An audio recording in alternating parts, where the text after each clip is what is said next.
அது எனக்கு நேம் இருந்ததுனால, எனக்கு நேம் இருந்தது. அந்த அம்மா தொடர்ந்து நான் 5, 6 படம் குடுத்துருக்கேன். நல்ல சம்பளம் வாங்கியிருக்கு. அதனால நம்மள பகைச்சுக்க வேணாம். சார் சொல்றார், ஏதோ ஐடியாவ தான் சொல்லுவாரு இல்லையா? நான் அப்போ ஒரு வார்த்தை சொன்னேன், இந்த வடிவேல்லாம் ரொம்ப பெரிய ஆளா வருவான். விவேக்கும் நல்லா வருவான். நீ கூட நடிங்கன்னு நான் சொன்னேன். அது மாரி தான் வந்துட்டானுங்கல்ல அவனுங்க. அவங்களுக்கு நெறைய படங்கள்லாம் வந்ததுல்ல. அதுதான் அது புரிஞ்சுக்கிட்டு, சரி சார் சொன்ன ஏதோ காரணத்தால தான் சொல்லுவான்னு முதல் தயக்கம் இருந்தது அவங்களுக்கு.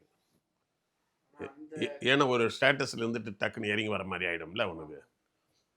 இல்லையா? நீ வழக்கம்போது நீ கார்ல வருவ ஊர்லேருந்துன்னு வச்சுக்கோ.